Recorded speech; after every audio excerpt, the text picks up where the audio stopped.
बिहार में एक ऐसा धाम भी है जहां सावन में सभी कुएं सूख जाते हैं। आप इस बात को सुनकर हैरान हो गए होंगे, आखिर ऐसे क्यों?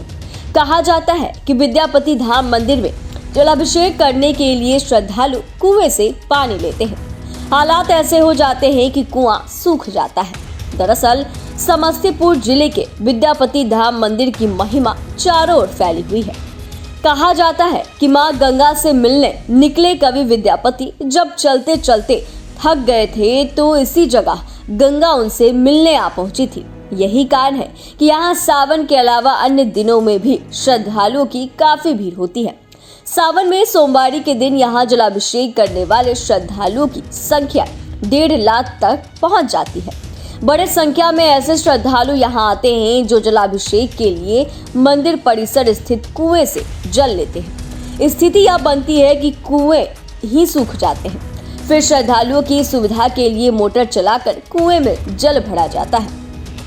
आपको बता दें कि विद्यापति धाम मंदिर में पूजा करने सावन में उत्तर बिहार के विभिन्न जिलों और नेपाल तक से श्रद्धालु की भारी भीड़ उमड़ती है। यहाँ बड़ी संख्या में लोग कांवड़ लेकर भी आते हैं।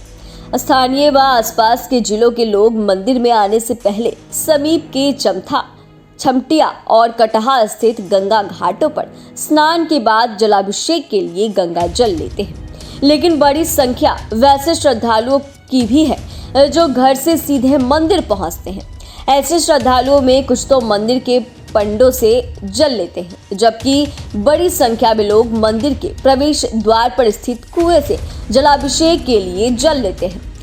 मंदिर के व्यवस्थापक नवल गिरी और विद्यापति परिषद के अध्यक्ष गणेश गिरी कवि का कहना है कि आम दिनों में आने वाले श्रद्धालु भी कुएं से जल लेकर बाबा की पूजा अर्चना करते हैं, लेकिन सावन में इस कदर भीड़ उमड़ती है कि श्रद्धालुओं द्वारा लगातार जल निकाले जाने से कुआं सूख जाता है। उन्होंने बताया कि कुएं का पानी खत्म होने पर मोटर चलाकर जल भरना होता है। साथ ही उनका यह भी कहना है कि मंदिर की ओर से कुएं में जल भरने के लिए मोटर की व्यवस्था भी की गई है। उन्होंने बताया कि मंदिर में खासकर सावन महीने में बड़ी संख्या में श्रद्धालुओं की भीड़ जुटती है।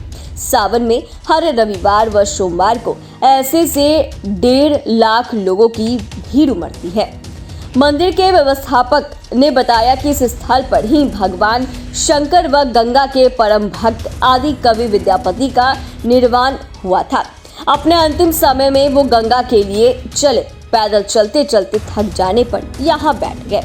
उसके बाद पास में मौजूद चरवाहे से पूछा कि यहाँ से गंगा कितनी दूर है, जिस पर चरवाहे ने 2.5 से 3 कोस की दूरी बताई। इसके बाद विद्यापति यह कहते हुए वहीं रुक गए कि वे उतनी दूर से मां गंगा के लिए आ सकते हैं तो मां गंगा यहाँ तक नहीं आ सकती। कहा जाता है कि उसके बाद गंगा की धारा वहां पहुंची और विद्यापति को अपने साथ ले गई।